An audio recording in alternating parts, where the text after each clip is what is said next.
What is up, everybody? It is Shooting the Shit Uncensored on a Saturday morning, Friday evening in the United States, but Saturday morning here in Australia. It is me, the bald, the beard, the fucking beautiful Piers Austin, and we are back again for another amazing episode.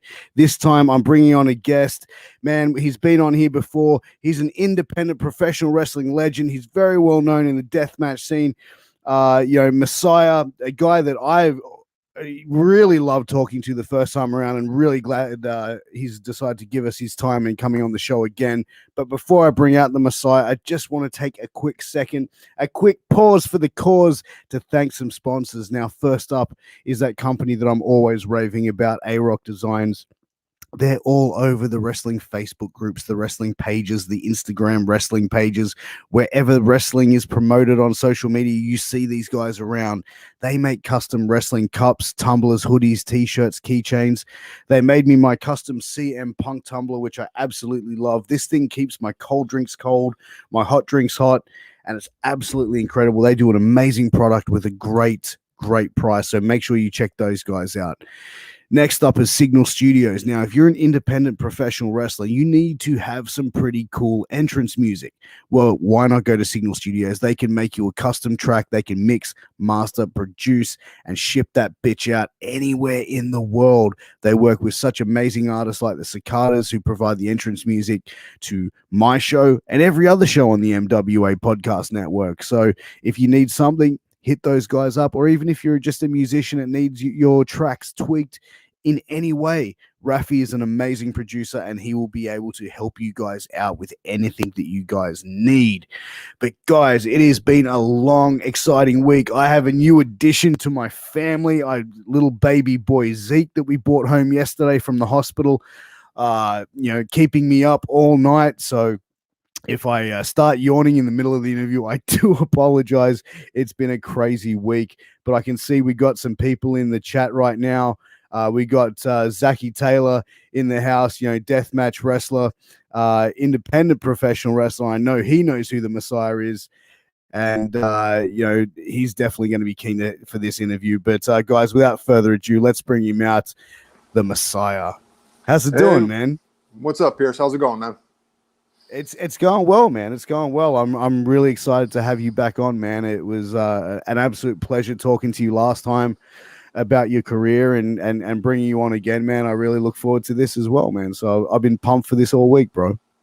Cool. Thanks, man. So have I. I appreciate you inviting me back. Oh, man, anytime, dude, anytime. But how's everything been for you, man? Like the last 12 months has been pretty shitty all the way around the world. How were you affected with COVID over the last 12 months, bro? To be honest with you, I guess I would count myself as one of the lucky ones. COVID didn't really affect, my work, my shoot job, or whatever you want to call it. In fact, it probably helped a little bit in the line of work that I do. And, luckily, no one in my immediate family, got sick or passed away. I mean, my brother-in-law's mom passed away because of COVID. I'm sorry to hear that. But, all in all, I mean, I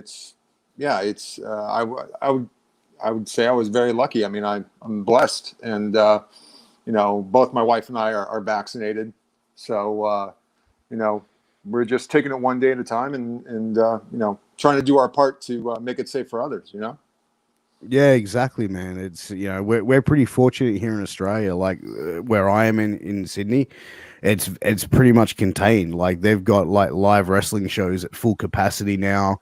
Nice. Sporting events are starting to sort of open up. So it's really sort of the last 3 months has been really good for Sydney. So hopefully that can sort of spread to the rest of the world, where everyone else sort of has a bit more freedom to go out there and not be confined to wearing masks and all that other crazy shit.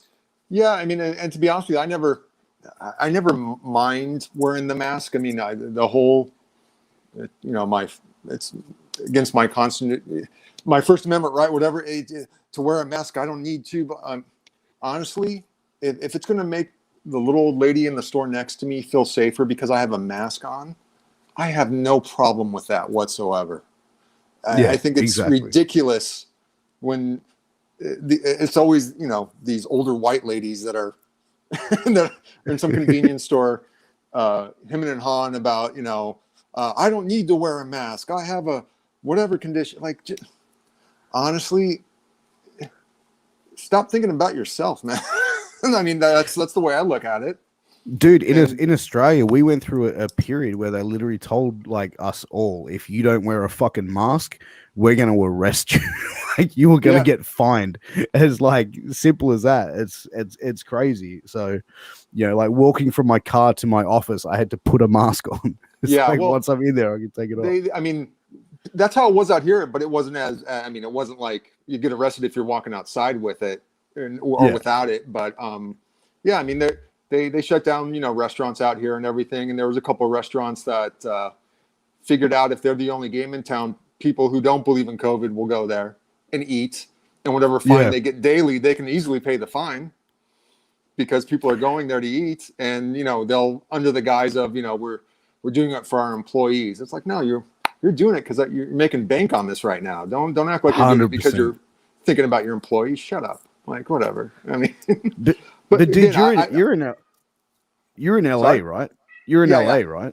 Yeah. So like I heard like LA was like completely shut down at one stage. Yeah. Like it was like ghost town. Yeah, it pretty much was. But I mean, like I said, to be honest with you, I was never, dude, I'm an old man now. Like I hate leaving the house. If I had to do the interview and I had to go someplace else to go do it, I might have said, no, I don't think so. And that's even before COVID, just because I hate leaving the house. But yeah, I mean, it was bad. I mean, like, they ended up, what's up? Sorry, it's my daughter. You want to come over here? Come over here real quick. You want to say hello to Piers? Say hello. Say hi. Hi. Hello. Yeah. Say hi. How are you? Chip off the old block there, man. Yep. But no, they ended up, shutting everything down. And again, like I said, it didn't really affect me. It was just when it got to like toilet paper hoarding, and you go to the market and all the milk's gone. That's when it was like, okay. But it wasn't like I went out to eat all the time or anything like that. So it didn't really affect me like it affected other people, So the social aspect of it. Yeah. 100%, man. And dude, last time I had you on, we really got into a lot of the stuff that you did in XPW, and I don't want to sort of hit on that, but we sort of was started when we finished the episode of talking a lot of the stuff of what you did in combat zone wrestling. Mm-hmm. And around that time, like that you went over to combat zone wrestling, like I remember that was like, it was a big deal at the time because of the rivalry between the two promotions and you going over there. Did you get a lot of heat from the boys from XPW when you decided to make that jump to CZW? No. When I went to CZW, keep in mind, I was fired from XPW, and for good reason. But when I went to CZW, I didn't know anything about CZW except for what I would see like in the aftermags, like the wrestling world and stuff like that. And I honestly didn't know who anybody was except for Zandig, because he was in the aftermags. Wife Beater. I don't think I knew who Justice Payne was. And I knew there was a weed whacker. That's what I knew. At the time, and I can't speak for anyone else in the XPW locker room or even the management, but CZW wasn't on our radar. They're on the East Coast. We're on the West Coast. I mean, we weren't. It wasn't like we were taking each other's talent or anything like that. Like what ended up becoming the Philly Wars or whatever you want to call it. But I didn't know. And when I went to CZW at that time, I mean, I was talking to, my core friends at XPW, guys like Lester or Supreme and Joey, Chaos, and Dynamite D. I was, in fact, when I got the call from John Zanding to go to CZW, I think the first person I called was either Joey Chaos or Josh Lazy, because Lazy and I we had done a couple shows for UPW, Ultimate Pro Wrestling, And like guys like John Cena and Samoa Joe, like Frankie Kazarian, they came out of UPW. And I remember distinctly talking to Lazy about it, going, "Hey, I just got a call from John Zanding in CZW. He wants to bring me out." And Lazy just said, "I want to go to CZW." And Lazy wasn't a worker. He wasn't a wrestler. He was a manager guy, you know? But, yeah, I mean, I took full advantage of the opportunity. And when I got to CZW, I got off the plane. Z-Bar picked me up from the airport. And his first words to me were, "I thought you were taller." Or "I thought you were bigger," I think is what he said. "I thought you were bigger." Really? Which I can't argue that at all. And I was like, "No, this is me. Sorry to disappoint you." And he took me to Zandig's house. And at that time, Zandig had this huge house that we called the Zanshin. And I walked in there and said hello to John, and John just eyeing me up and down like he should. And he just basically then John had this way of John always tried to he never marked out for anybody. But he never gave you like your due either. Maybe that's the wrong thing to say, but he'd basically play it down. So like play it cool. I'd play it cool, play it down. So he would say, like when I had the conversation with John about coming into CZW, you know, I think like the second sentence was, "Yeah, I don't know who you are, but a couple of my guys know who you are. So, you know, I'll take their word for it. They say you can work." Okay, thanks.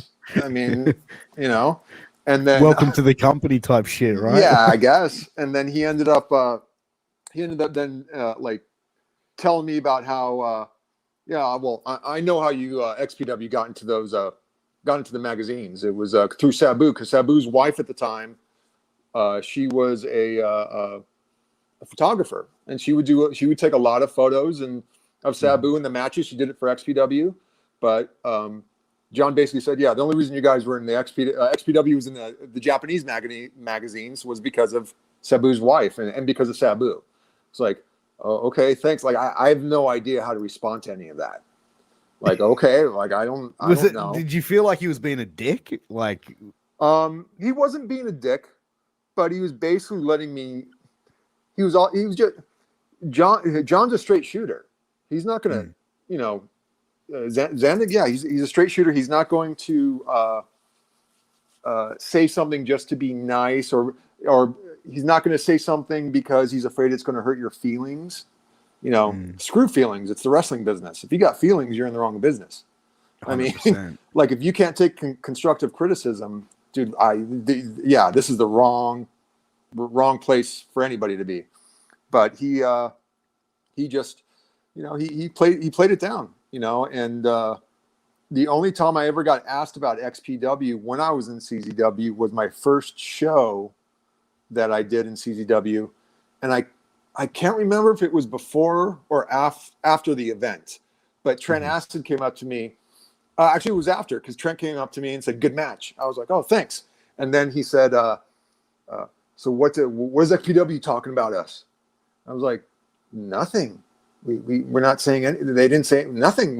We didn't know. At least I didn't. Maybe Rob Black and Kevin Kleinrock knew, but as far so as the like heat basically came from the fans, really. Like it was basically like I guess, yeah, and especially back then, I wasn't on the message boards or anything like that. So yeah, I was completely and totally oblivious if there was any heat or a rivalry going on at that time.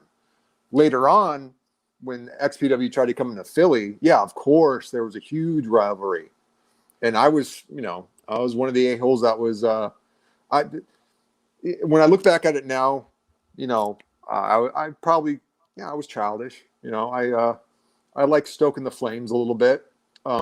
If I knew it was going to piss off the XPW office, hell yeah, I was all game. But I think as well, everything that you went through, and you know what I mean? Like we spoke about the attack on the last show, and I don't want to sort of go too much into it because I think we covered it the last time, but yeah, with the attack, you felt that it was very clearly that it was Rob Black that was behind it. Yeah. And it's like, I suppose at that point as well, it's like, fuck you, man. You took my fucking thumb, bro. Like, if I can make your life fucking difficult. And I get it, bro. Like, you were in your mid-20s at the time and full of testosterone and anger. Like, the drive of that. Like you said, yeah. I mean, I was mid-20s, and I was an angry kid too. Like, especially after all that happened, I was just angry. I was pissed off. Luckily, wrestling gave me something to channel that into. But, I remember one time, it was after XPW had already run a show at the arena. They left one of their XPW signs, one of their logo signs, like in the back. And we were there doing a show. I can't remember if it was, because XPW took over the lease. So CZW got kicked out and we had to go do other shows at this other place that was connected to a strip club, which was awesome. Like, we loved it there. There's a little peephole in the locker room. We were looking and everything. Yeah, it was awesome. And but wrestlers at a strip club is a perfect combination, right? Yeah, but there was this XPW sign and all the I think it was Wax. Wax is the one who pointed it out to me, and I can't remember if because Wax used to take photos of the shows and of the boys and everything. I can't remember if he's like, hey, I'll take a photo of you peeing on the sign. Okay. I went over. I've never seen that photo. Yeah, I didn't really pee on the sign, but basically it was like me with my looking like I was smirking doing it, But man, I was angry and I was pissed, and I had no problem letting the XPW office know that that's how I felt. Why do you think that they came into Philly and made that jump from LA to Philadelphia? Rob always wanted to go to Philly. He always wanted to. Keep in mind, like, he wanted ECW. That's what he wanted. And if in his mind, if you are trying to be the next ECW, where should you go? Go to ECW's Philadelphia, house, ECW Arena. I mean, keep in mind, and I don't know if Rob knew this or not, but everybody and their mom was running at the ECW Arena. It wasn't like it was a special building. Yeah. Once I got there, CZW pretty much was like, the ones running exclusively there. But and having sellouts there. Yeah. And we were. But before like, once ECW folded, like, everybody was running at the ECW Arena. Everybody was trying to get the, that magic, Capture magic in a bottle twice, sort of thing, So sorry, my wife just flashed me. So no wonder you said thank you. Hang on, I'll be back in 30 seconds. It won't take very long. Sorry. We can do a quick promo. But she ended up. They ended up. Everybody was running there, and I really think Rob. Again, I don't know if Rob did his homework on anything. I'm sure Kevin Kleinrock did, because Kevin is a very smart individual. But running there, it was like I said, everybody had already run the ECW Arena. It was by the time XPW got there, it was a little too late to do it, to be special, really. I can't remember if I said this the last time I spoke to you, but one of my proudest memories of being in XPW, or sorry, not XPW, but CZW, was when XPW had run a show, and then I think it was like the next week, or maybe 2 weeks later, is when we did Cage of Death 4. And Cage of Death 4, we had it sold out. I mean, it was sold out. We were turning people away.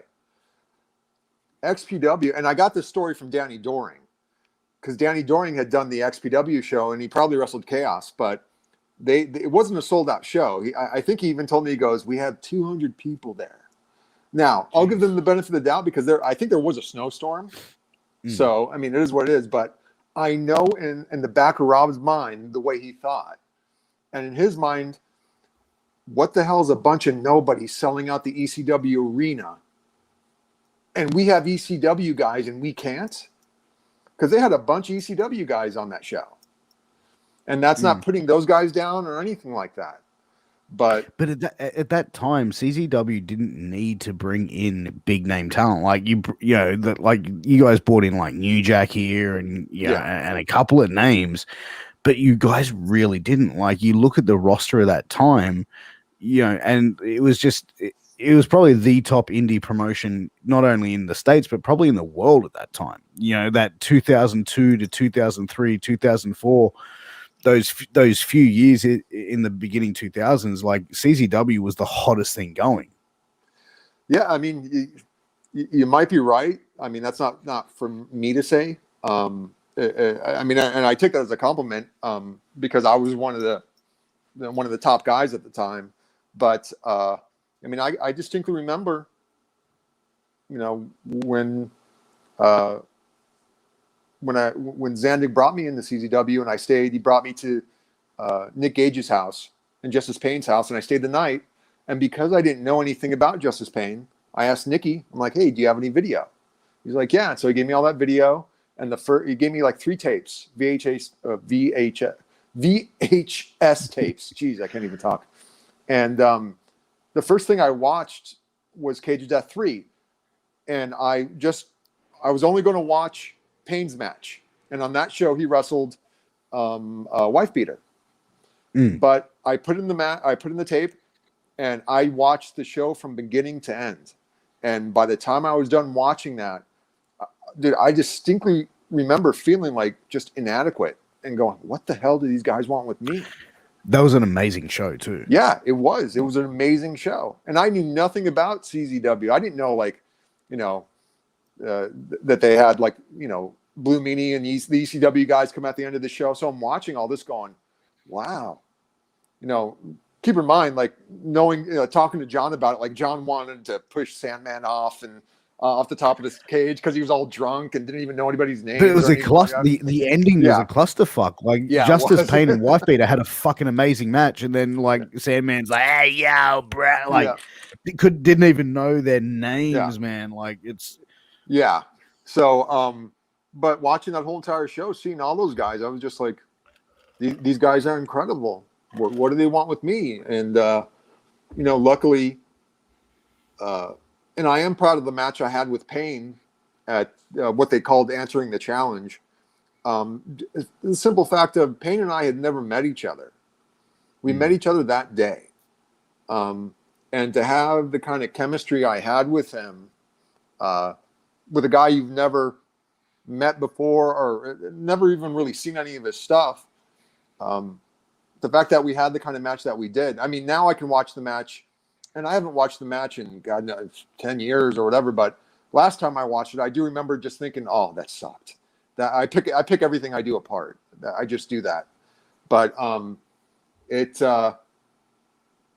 it was, I just remember going like, these guys are awesome. These guys are amazing. Yeah. And I mean, I felt incredibly honored and lucky when Zandig invited me back. And to actually, I'm sorry, I didn't mean to cut you off, but no, those guys welcomed me with open arms when, quote unquote, I'm part of the enemy company, if you want to call it that. All those guys were incredibly cool and gracious and nice. But the one thing I did do there, which I mean, I don't know if it made a difference to anybody when I got in that building, and I didn't know it was the ECW arena. I thought they did ECW arena for the big shows. I didn't know they were doing the next show at the ECW arena. So when we got there, I was like, "Wow, this is amazing!" And I went to everybody in that locker room and shook their hands, and made sure I'm like, "Hey, how's it going, Billy? Nice to meet you, Billy. Nice to meet you." And I mean, I went in. I didn't go in there with a big head because I definitely didn't have one, and nor should I have had one. But I think if you went in there with that sort of attitude and that sort of mindset, these guys would have went, "What the fuck is this guy's deal?" You know what I mean? Yeah, like sure. There's a running joke. Adam Flash, when Adam Flash saw me, or he saw me working out in the ring with Justice Payne and our buddy Chad Henry. He's a scout for the Colts, the NFL team. He had come with Flash, and I guess Chad knew who I was. So when they show up, Flash sees mean pain in the ring, and Flash is like, "Who's that turd?" He calls everybody turd. He goes, "Who's that turd?" And I guess Chad was just like, "Oh, that's Messiah from XPW," and Flash is like, "Yeah, he still looks like a turd." Like, Flash didn't know who I was, and nor should he have. I mean, so yeah, if you're going to go in there with a big head, you're going to get chewed up real quick in that locker room. Oh, 100%. And I think that's, it definitely seen of like that family mentality that, a lot of guys speak about with CZW. And, it seems like, as direct and as blunt as Zandig was, he was very, very respected by the boys and respected by his guys, especially the ones that he trained with Dharma. But like when DJ Hyde bought the company, I think that respect pretty much left with John. Is that correct? I believe so. DJ, I mean, I have nothing against DJ. I think DJ's a nice guy. But just the things that I heard, DJ, when he bought the company, I think maybe buying the company, not that he was thinking this way, but maybe he was, I don't know. He thought that buying the company, being the boss, being the guy in charge, people will have to respect you. Yeah. And respect is earned. That's not to say DJ hasn't earned respect or didn't put in the time, because he did. The guy worked his ass off. But there's also a way, that you walk in a room, or the way you approach things. And DJ sometimes, from what I was told, because I never really had to deal with DJ. DJ was a super nice guy to me. But DJ didn't have tact, DJ didn't have the seniority, or hadn't put the time in to critique someone who had been there for a while, or who had been in the business and made a name for themselves. So when DJ would come up and say something like, "Oh, you should do this," or "Hey, can I do this to you?" kind of thing, and it's like, "Wait, whoa, dude, who the fuck slow are down. you?" Yeah, slow down a little bit. Like I said, I don't have anything bad to say about DJ, because I never really had any interactions. And when DJ bought the company, that was after I was already gone. But DJ, the one thing I will say about DJ, and the other thing too, I think, not that Zandig didn't treat CZW as a business, because he did, but DJ really treated it as a business. This is a business. I'm trying to make a profit here. So that's, where I think John was a little bit more, the fans are going to love this if we bring in this guy. Yeah. John was very much, I want the fans to go home happy. Not to say DJ wasn't, but, and the other thing too about John, you hear the old saying, like when it comes to like a guy like Vince McMahon, Vince won't ask you to do anything that he's not willing to do himself. Yeah. That is the utmost. I mean, that's John. John's not going to ask you to do something he wouldn't 100%. Do. So. And he did some crazy shit over the years, Yeah, very much so. So, and John, like, especially when it came to like Cage of Death, I'd walk in and John would go, "Hey, I got this idea." And he's not even in the match, but he's just like, "Hey, I got this cool idea that, you guys can do this, for the finish." Say, "Okay, cool." So John was always thinking, what would be cool for the fans, or what would be cool if you did this. And as a promoter, you have to think like that. Yeah. Because that's going to hype up your next show. That's going to hype up your next 3 shows. Yeah, very much so. Yeah. And I interviewed Alex Colon a few months back, and he was telling me that, after the incident with GCW and, Nick Gage and Lauderdale sort of storming Cage of Death, I think it was 2018 or 2018, I believe it was, that pretty much, DJ and CZW just put it down to these guys saying, you have to make a choice which promotion you work for. You either work for us or you work for them, and that pretty much hurt CZW with a lot of stuff. But do you think for independent wrestling, and I know that you've been out of that sort of world for a while now, but do you think an indie promoter can tell an indie worker who they cannot work for. Like that to me is like, unless you're Yeah. paying all their bills, like get the fuck out. Like that's not right. It's ridiculous. I've always felt that way, even when I was in XPW. You know, I know John was that way with certain companies as well. Zanning was that way as well. But yeah, I mean, just like you said, like, all right, so are you going to pay my bills? I can go work for this company and make a little bit of money. I do understand it from the being a promoter side of it. You know, why is someone going to pay $20 to come here and see you wrestle when they can wait a week later and go to whatever and pay only 15 or whatever it is? I get that. Yeah. But that's when that's the one thing CZW did that I really liked, and I think a lot of companies do it now, but I'd never really seen any other companies do it. They made big shows like WWE did. They had Best of the Best, they had Cage of Death, then they had Tournament of Death. They had these big shows that just the name of the show itself would, they could sell out just based on, hey, it's Cage of Death. They don't know what the matches are, but it's Cage of Death. Something crazy. It's going to be something crazy. Yeah, something always crazy happens. CZW was the first like indie that I really saw that did that. In XPW, we didn't do that. So it's all about branding yourself, and CZW was really good at doing that.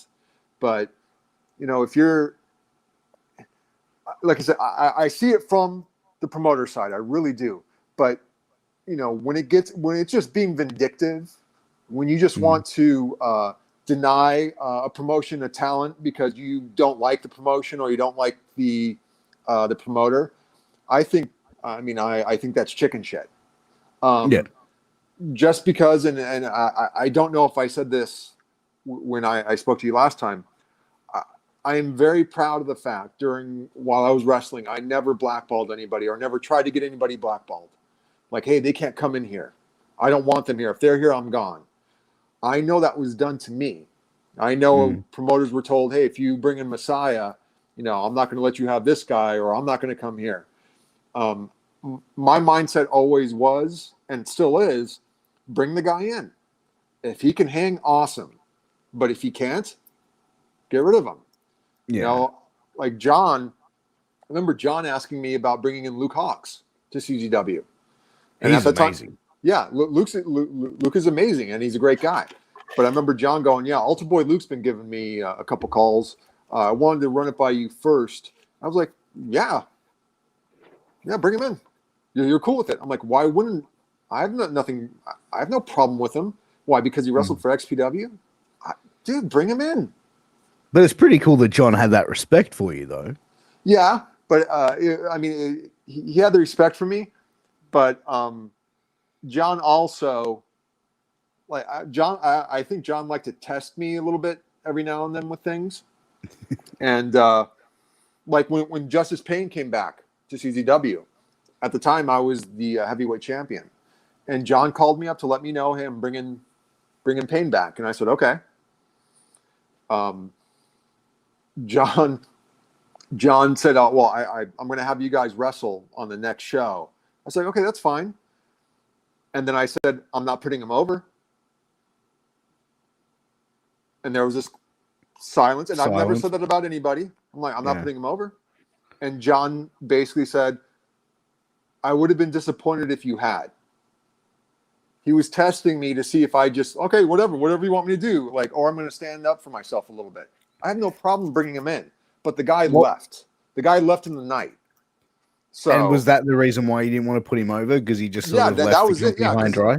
Yeah, he just left the company high and dry. And when John called me to let me know Payne was leaving, at the time I was living in California, so John would always call me like at 7 a.m. California time.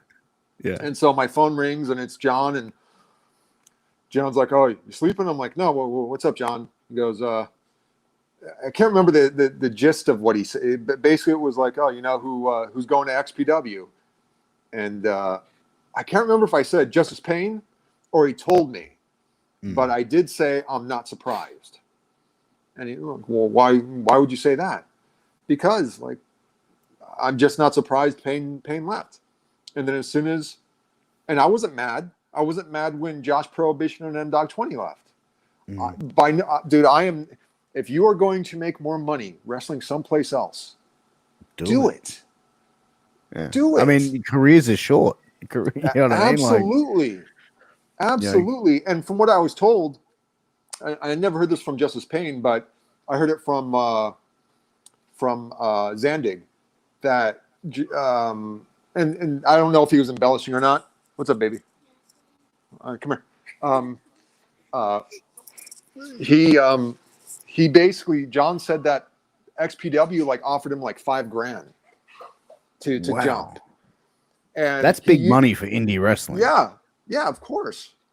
Offered him $5,000, and he used that as a down payment on a house.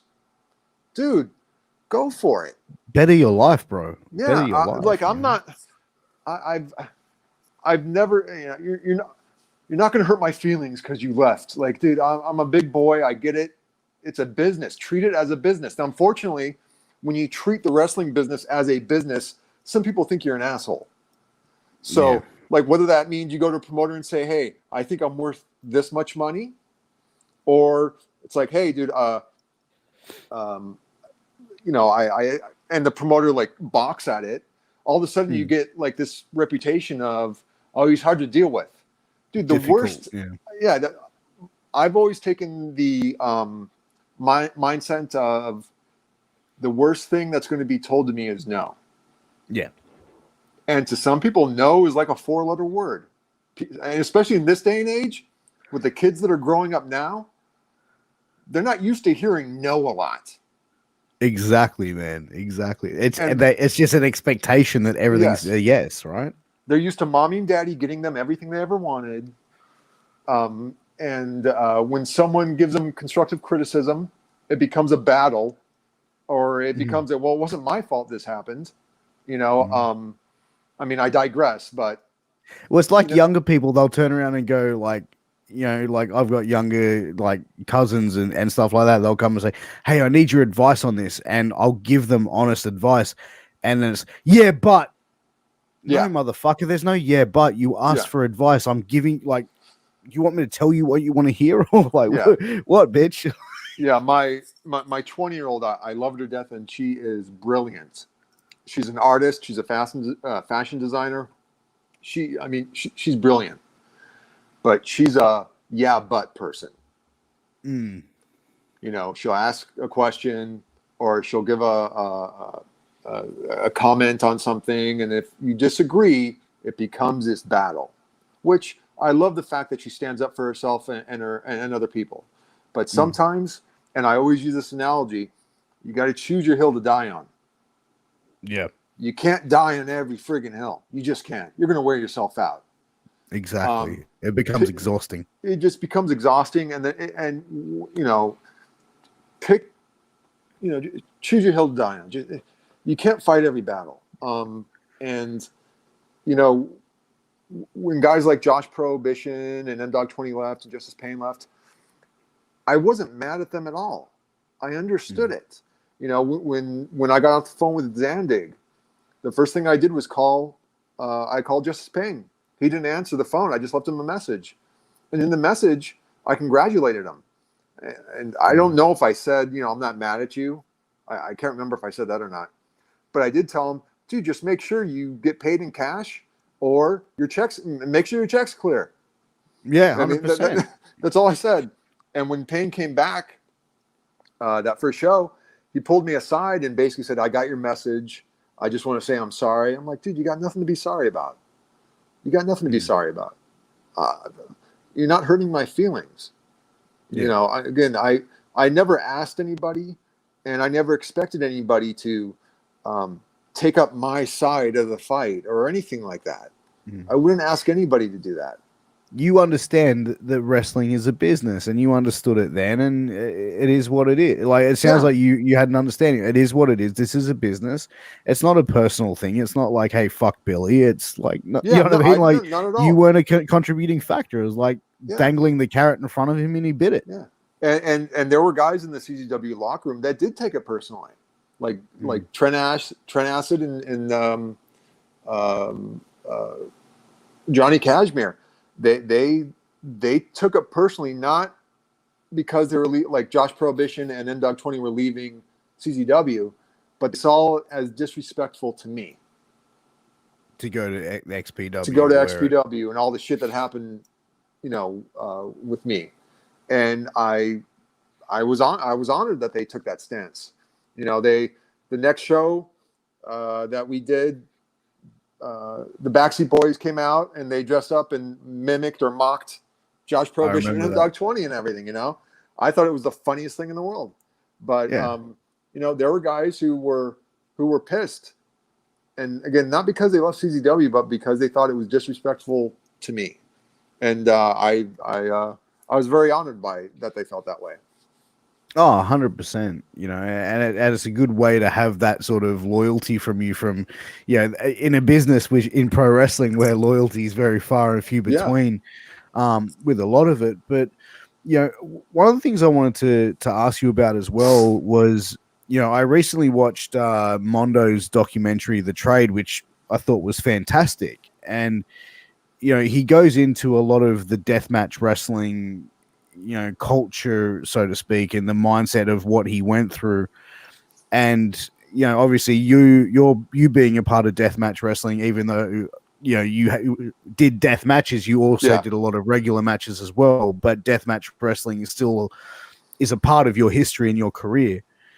Did you find that the deathmatch scene where obviously one part in it where he was talking about with Wife Beater about why he does death matches, what is it about it? And I think he said bad childhood, and they had this back and forth about why they did it. Did you find that there was a lot of guys that did death matches because they came from, whether it be like a bad upbringing or a challenging life, or they've gone through some sort of mental trauma and they're doing this as a punishment to themselves? Or was it just deathmatch wrestling? Is it just a more violent style that these guys just wanted to make their name on, or was there more psychological reasons why guys were doing it? You know something? I don't know. I really can't speak for anyone else. Like I told you before, I didn't become a professional wrestler to be a deathmatch wrestler. I wanted to be like Bret Hart or Brian Pillman. I wanted to be like those guys. I kind of just fell into doing the deathmatch stuff. And, I don't really consider myself a deathmatch wrestler. Now, if you say extreme or hardcore, yeah. But like the stuff the guys do today in death matches, I wouldn't do that. Hell no. Oh. The cans, bro, just make me just go. Ugh. Yeah. I'm not, dude. I did thumbtacks and occasionally barbed wire and tables, and a couple times we did light tubes, but I never did deathmatch stuff. And I can. If I really try to, ask myself why I did that stuff, at the time when I was in XPW and we were doing the first deathmatch tournament, what's funny? In a way, it's kind of it sounds so stupid now being a 40-something-year-old man now, but at the time, it's make me sound like a super whiny bitch. But at the time when we did the deathmatch stuff, like I lived in California by myself in a garage. My family was nowhere near me. My family was either in Michigan or in Georgia. I had my friends that I grew up with. That's who I was living with. But I lived in a garage. There was no insulation or anything like that. Literally, it was a garage door was my front door to get in and out. I was staying in California because I had a girlfriend, and she and I were trying to make things work it out. Not that anything was bad, but she was going to go to college, and she was going to go to San Jose, and I was going to stay down here. And of course, she gets up to San Jose and sees how awesome and cool it is there, and dumps my, nothing going on ass. And in a way, it was just, it was like I didn't care. I didn't care about myself. I don't want to go as far as to say I was emotionally broken or anything like that, but No. it was But like, you're a young guy going through yeah, a breakup and I'm 39 in a week. You're early 40s. yeah, You know what I mean? Like we compared to what we're like when we're 20, when we have our yeah, heart broken. It's like the world is ending. So I get it. yeah. It was basically going out there and, not that, because pro wrestling, to be a pro wrestler, you're getting attention as it is. Mm. But, maybe in the back of my head, it's like, oh, she'll see what I'm doing or something, you know what I mean? And of course she's not going to see it. She has no idea what the hell I'm doing. But it was just being by myself all the time and, wanting to put on a good show and not wanting to disappoint anybody in the office or, yeah, okay, I'll do this. And when I would wrestle, it was like, I'd always go balls to the wall and, try to come up with things and whatnot. So, and not puss out on anything or, so yeah, let me do a springboard and boom, it goes into thumbtacks and okay, cool. And, what did your parents and family think about like all the gimmick matches and stuff like that? Like, were they not knowing to it, or were they like following your career and were they asking they didn't questions? know. They had no idea. Yeah, right. My dad, he again, it's not like how the internet is now. But he knew I was wrestling, but he didn't know like what I was doing. I mean, in his mind, I'm doing like WWE style. And I remember one time I was in Georgia for Christmas, I think it was, and I brought some VHS tapes. And this is when I was in XPW, I think. And we put on, I was going to put on I think I was going to show him my match against Chris Candido. Great but match. the XPW, the opening starts, and there's a clip of me with my head in a puddle of blood, and I'm just all bloody. And I remember my dad going, "What the fuck was that?" It's like, nothing. What was that? I was like, nothing. It was nothing. So yeah, they weren't fans of it at all. Are they conservative people though? To a certain extent, but my dad was my biggest. My dad and my stepmother were my biggest supporters when it came to wrestling. When I was wrestling in Slammers, they'd go to the shows. They'd be the only like two people in the crowd going, "Come on, Iron Mike, come on, Mike," because I was Mike Earhart in Slammers. But it was. They knew I grew up loving it. I think my dad in the back of his head was always hoping I just kind of grow out of it. I think as well as like being a parent now as well, you probably look at it and go like, if you saw your child doing something as crazy as what you were doing, you'd have that same reaction, right? Like you'd be like, "What the fuck are you doing?" Absolutely. I remember Sage Sin. She's a female deathmatch wrestler and Supreme trained her. I thought is she Supreme's daughter? Or is like that's the gimmick? I guess it's the gimmick, but I mean they called each other, I mean they are family. I mean they're family. They spent holidays together and everything like that. But I remember doing a show for Sage because Sage and her husband would put on shows, and she was doing a deathmatch tournament and she was in it, and I just remember going, "I can't watch this. I can't watch it." Because I think a Sage is just like, this young teenager kind of thing. And just the dad in me seeing her put herself through all that. I just remember going, "You need to stop this. Like, you're good enough. You don't need to do this stuff. You don't need to put it." But she enjoys doing it. So I respect that. But I'm just like, oh, I think it's just the dad in me being the father of two girls and like seeing her. I'm like, oh, no, I can't watch it. I just can't watch it. How do you feel now when guys like in the deathmatch scene will like hit you up, or like if you, I don't know if you go to shows or whatever, but like come up to you and say, man, you inspired me to do this shit. Like you inspired me to like roll around in like glass and like now the level of what they do is so fucking crazy. Like it, you know what I mean? Like it's I'm a little indifferent to it. Marcus Crane, he told me that Mondo and I inspired him to wrestle, and just, dude, you don't. I'll tell this to every deathmatch guy, and this is no disrespect to deathmatch wrestling. Don't do it. It's not worth it.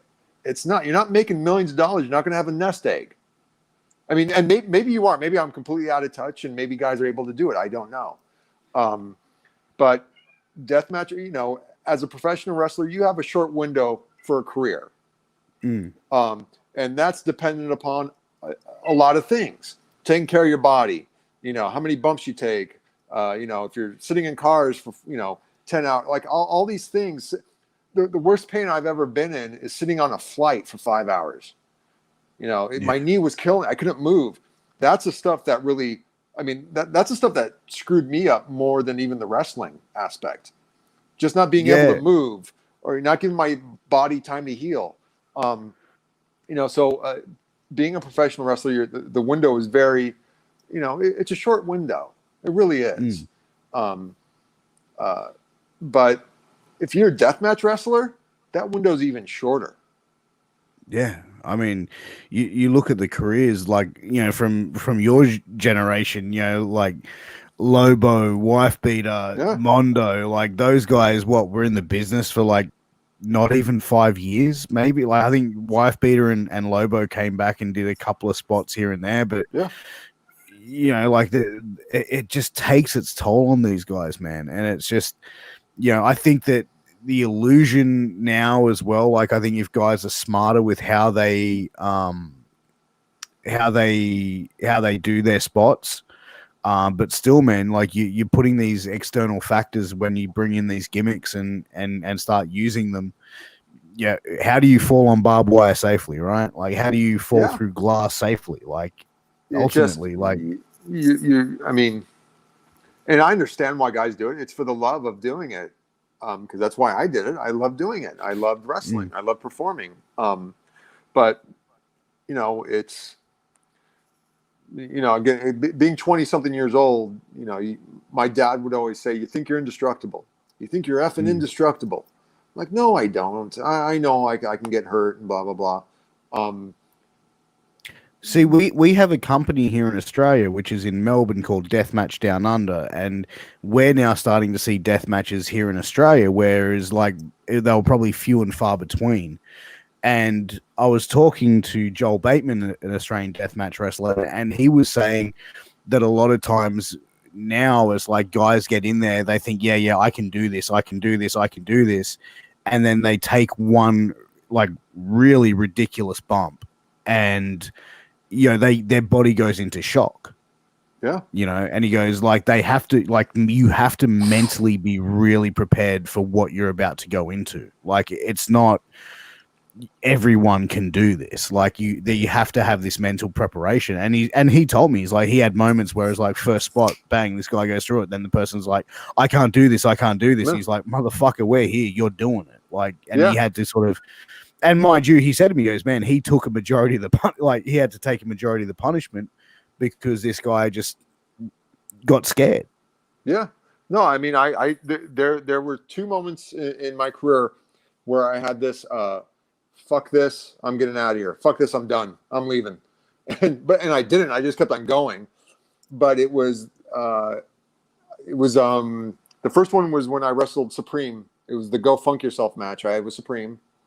It was early on, and he picked me up and like pulled me out of the ring and put me face first into like light bulbs.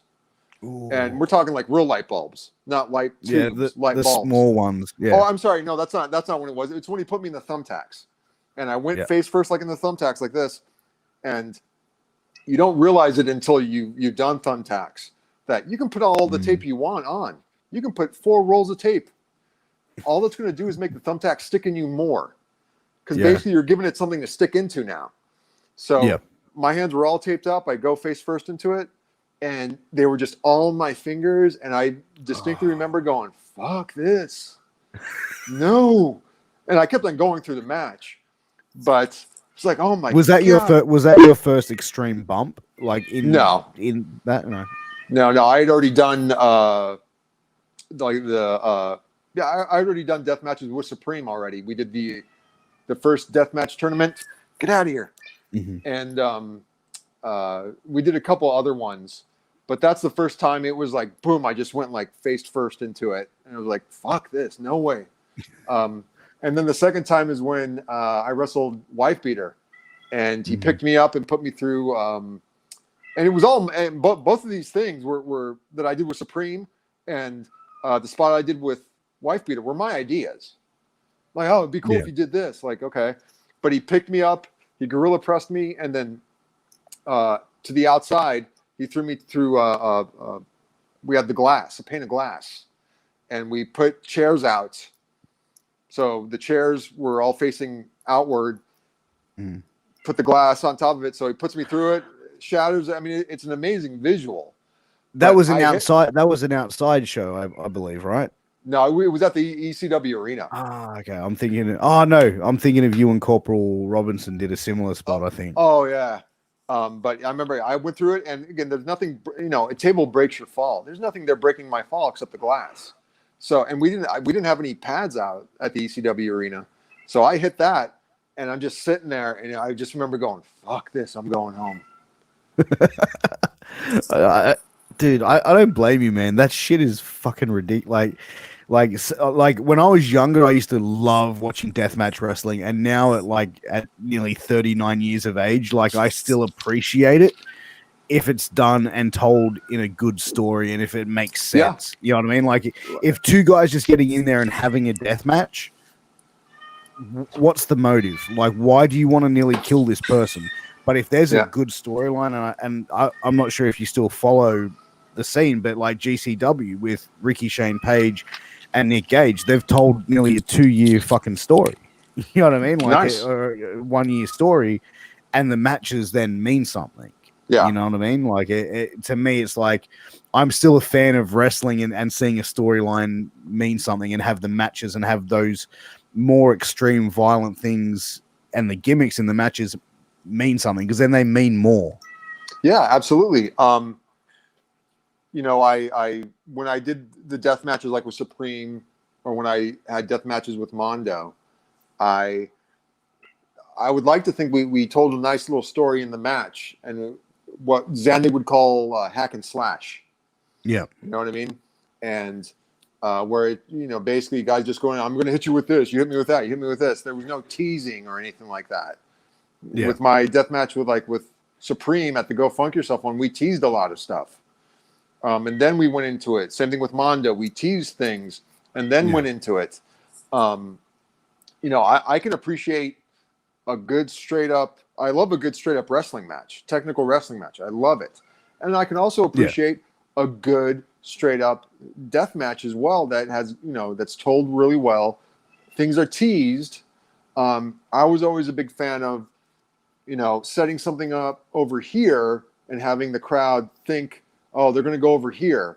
And then all of a sudden, boom, we go over here and there's a table on the other side that everyone forgot about. And that's the table we go through. I did that with Pain. I've done that with Mondo, where it's like, I'll set something up on the outside and everyone's eyes are there. And then I'll act like I'll throw Mondo through it. Mondo cuts me off. We go over and then we just go into something else. But that's still sitting there, and people forget that it's sitting there. And then out of the blue, we'll do something, and then I'll go through it. Usually 9 times out of 10, I went through it. And I go through it, and everybody has forgotten. They forgot that we had set that up. I like that. I'm a big fan of that. Setting things up and making me forget that it was set up. And then out of the blue, you hit it. Boom. Like, oh, dude, that was brilliantly told. I love that. Yeah, exactly. And I think as well, like a lot of times now, like when you're watching wrestling now, there's a lot of spots that just really don't make sense. Like they have, like even on like WWE and NXT, like NXT prime example, like of why that is developmental, because you see guys there that are just doing some ridiculous shit, which either doesn't make sense or putting their bodies at risk, when at that moment or that time they don't really need to do that. They don't need to go through that because it doesn't make sense. But and honestly, dude, I was one of those guys I think every young wrestler goes through it. I mean, I can remember Sabu sitting me down going, "Kid, you don't need to do all that." I'm like, dude, look who's talking. Like, what are you talking? Like, what do you mean I don't need to do all that? I finally understand what he was saying. Yeah. Being young, you think you can do everything, and you want to do everything. You want to do all the moves that and blah blah blah. And I completely understand that and get that. It's natural. But there's something cool when someone pulls out something that you're like, I didn't know that guy could do that. Meanwhile, like everybody in the back knew the guy could do it. It's just something that he saves. It's something that he doesn't pull out all the time. But when he hits it, the match is done. Yeah, he's got it in his back pocket, ready to go. Yeah. As much as I like the flips and all that stuff, I think that stuff's awesome. But sometimes I'm just like, why would you do that? Like, why would you do that in the match? Like at that spot, that makes no sense why you would do that. Because the way I was trained wrestling was, if it can't happen in a street fight, it can't happen in a wrestling ring, which I completely 100%. understand and get. But wrestlers, it just, everybody's more athletic and things evolve. And, it's the biggest issue I had when I was being taught wrestling. I was told I was too fast. Like, slow down, slow it down. Let things sell it. Let it sell. Like, okay. I understand it now. Again, I'm sure everybody says this about whatever it is in their life. But, if I knew the stuff now and I could put it in my 20-year-old self, like, holy crap, but that's just part of, 100%. Getting older and growing up. 100%. I say that all the time. Like I always say, like, if I could go back to being like 19, 20 years of age and have like the mind that I have at 39 and the money that I have at 39, I would just straight mind fuck people. Yeah. Where the fuck did you come from? Yeah, I completely understand it. It just, but it's just, that's how wrestling is now. Guys are super, super athletic, dude. And I think it's awesome. 100%. But, sometimes 100%. It's like, you didn't. There was something to be said when, you go and you look at all the matches and it's like, okay, first match. Okay, no one goes outside the ring. Everything happens in the ring. We're saving someone going to the outside of the ring for the third match. There was a build. And maybe it's just me being an old fart now, but I don't know. But, when every match has someone doing a suicide dive, the suicide dive kind of gets watered down a little bit. Yeah. But I can't blame guys for wanting to do a suicide dive, because hell, I could do a suicide dive. I want to do a suicide dive. Okay, cool. But there's something to be said when, an agent, producer, whatever you want to call them, would tell guys, okay, hey, no one's doing any suicide dives. Yeah. Fourth match has a suicide dive, so that's who's going to do it. Okay, cool. Yeah. So the one guy does it. Now, in the same respect, I think it's kind of cool that, if you watch WWE, you got Finn Balor and Seth Rollins doing a sling blade. They're both doing sling blades. Whereas in the past, it was like, no, one of you guys can only do that move. I think it's kind of cool that, you get two variations of that, or two guys are like, doing the same move, and it's called the same thing. They're not renaming 100%. It something each. So I totally get it. And I respect that. And I think that's cool when that happens. But, I could do a little bit less with, everybody and their mom doing suicide dives. And I keep on saying suicide dive, but I get what you're saying. It's like using it for example, and it's exactly right.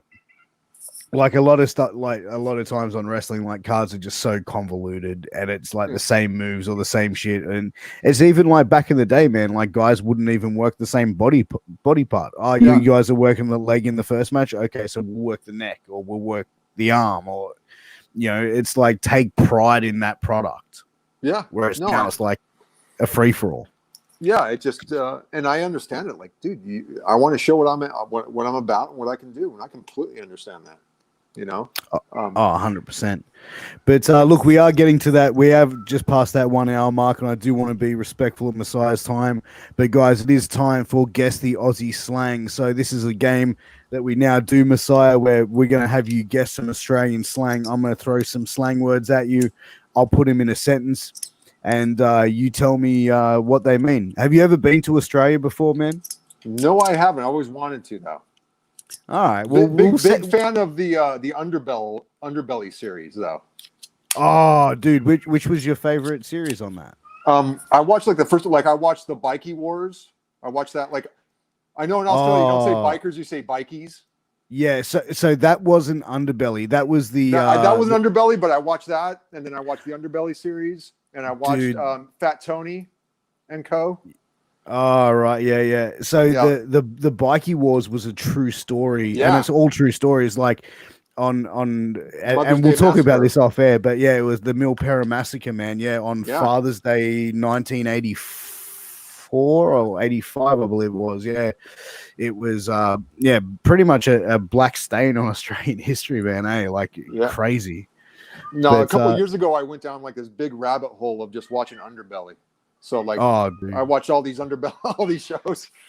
What? I see you. Like the Golden Mile, I watched that one, and then the one with the Kiwi. I can't remember I just remember because the guy was from New Zealand. And he was smuggling. I can't remember his name though. Fuck. I know the one you're talking about now. Yeah. Like he started off as a weed dealer or some shit. Yeah, and then he became So I watched all that stuff. So maybe hopefully I remember some of the slang. If they said anything, hopefully I remember some of it. Yeah, fair enough. All right, well, we're going to get into the Aussie slang. So are you ready to go, bro? Yeah, go for it. All right, first one is fair sucker the sauce bottle. What the fuck? What? You got to repeat that one. Fair sucker the sauce bottle, mate.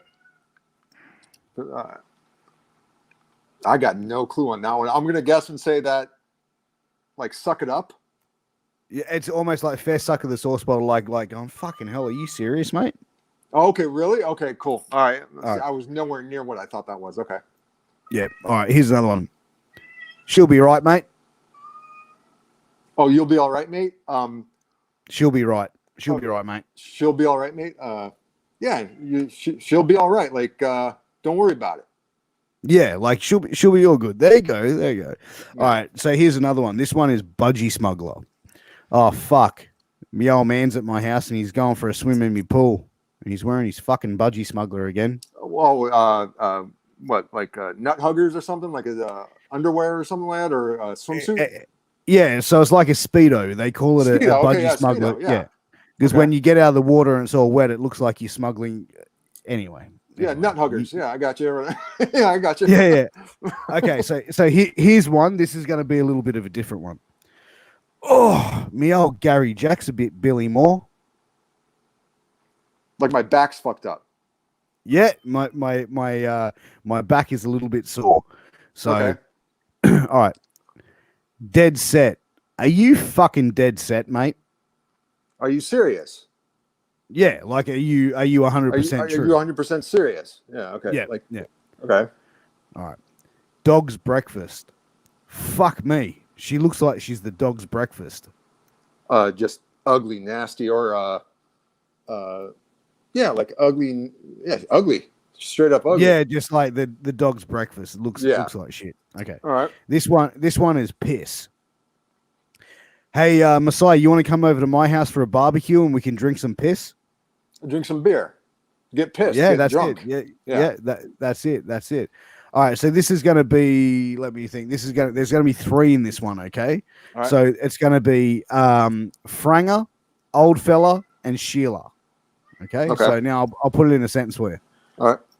Hey, Billy. Hey, mate, you got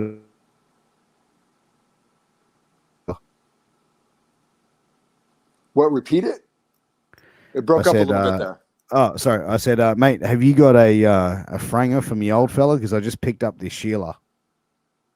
You got a rubber? Because I just got a chick. I got a lady. I got a girl to get with. But what's an old fella? An old fella. Have you got a franger for my old fella so I can take care of the Sheila? Okay. You got a rubber for my dick because I got a chick.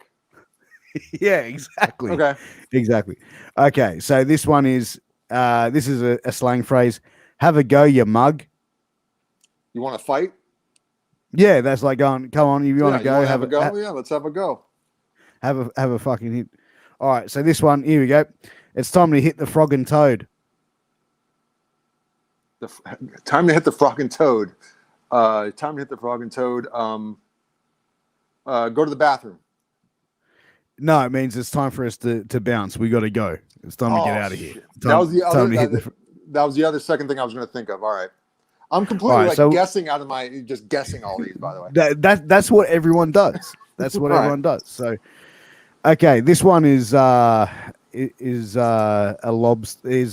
All right. So, hey mate, can I borrow a lobster? Borrow a lobster. Borrow money? Yeah. So our $20 note is red. Okay. So we call that a lobster. Our 50s are yellow. So we'll call them pineapples. So yeah.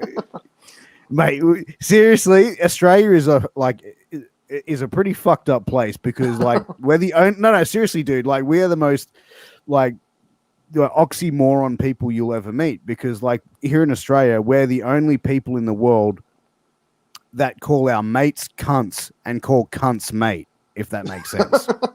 So if you're my friend, I'll sit there and go, oh, Messiah, man, you're a fucking sick cunt. And that is the ultimate compliment one man can give another man. Yeah. But then if I was going to fight someone oh, you want to fucking go, mate? Let's go, mate. Come on, mate. What do you have a crack? Yeah. That's why it's pretty fucked up. But we'll go one more for you to wrap the show up. This is going to be another multiple part one. It's going to be servo, Macca's, and Bottle-O. Billy, can you go past the servo, fill up, swing past Macca's, grab a couple of sneakies, and then head past the Bottle-O and pick up a slab? Get gas. Yep. Get burgers and get beer. Yep. So what is a servo? What is Macca's? And what is a Bottle-O? Servo's gas. Going to the gas station. Yep. Macca's is food. McDonald's. Yep. Oh, okay. That's okay. McDonald's. Okay. And then the other one, was go get some beer. That's it, man. That's it. You know what? You did really well on the Australian slang, bro. Really? You did well, man. Watching the Underbelly and all those shows paid off. There you go, man. I will have to make sure to send you some Australian merch, bro, so you can. Since you're a big Underbelly fan, man, we'll have to organize to send you something, man. But no, that's incredible, dude. But dude, where can everyone find you, man, these days? Do you have merch available where fans can sort of support you as well? Something. No, I haven't got anything, dude. I am so low key, low budget, whatever you want to call it. Well, what's funny is Scotty Vortex, not Scotty Diehard Dustin Lee. He sent me a T-shirt design a couple months back. So he said he's going to put it up on his website, Diehard Designs. Because I talked about doing a T-shirt well over 2 years ago, I think, and all of a sudden I got something in my mail. I was like, "What the hell is this?" And it was a T-shirt. I was like, "Oh, cool."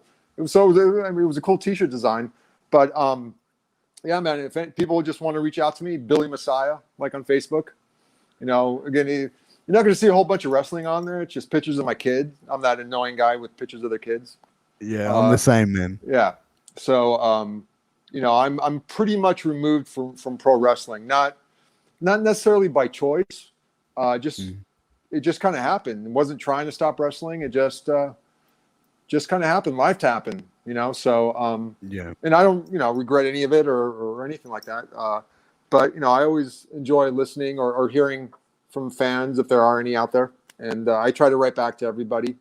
But I appreciate all this, any support that I've ever gotten. And, you know, I appreciate you allowing me back on the show, Piers. And, you know, I had a good time, you know, and, yeah, I mean, if, again, I know everybody has like, everyone's always trying to sell something or pitch something or whatever. Just, no, it's like, you want to talk to me? Cool. Let's talk, and we'll talk some wrestling. And I'm cool like that. You know, I'm not going to try to sell you anything because I don't have anything to sell. So there you go. That's it, man. Well, look, you know what? It's been a pleasure having you on, man. Anytime you want to come back on and chop it up, man, we'd love to have you back on, bro. It's been an absolute pleasure talking to you again, man. And as I said, anytime you want to come back on the show, definitely come and check it out.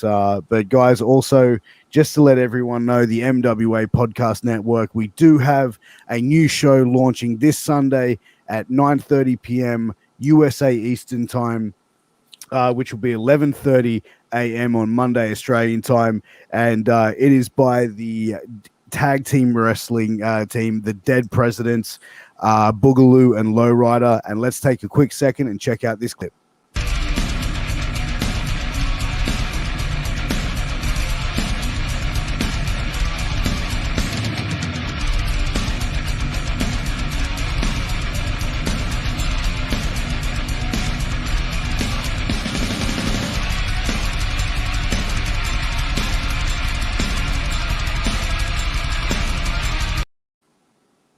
That's amazing, guys. Guys, look, we are going to wrap it up. Billy, thank you so much for being on the show, man. It's been an absolute pleasure. Everyone, thank you so much for tuning in and watching Shooting the Shit Uncensored. And we'll catch you again very soon. Take it easy, guys. Peace. All right, thanks for having me, man. Take it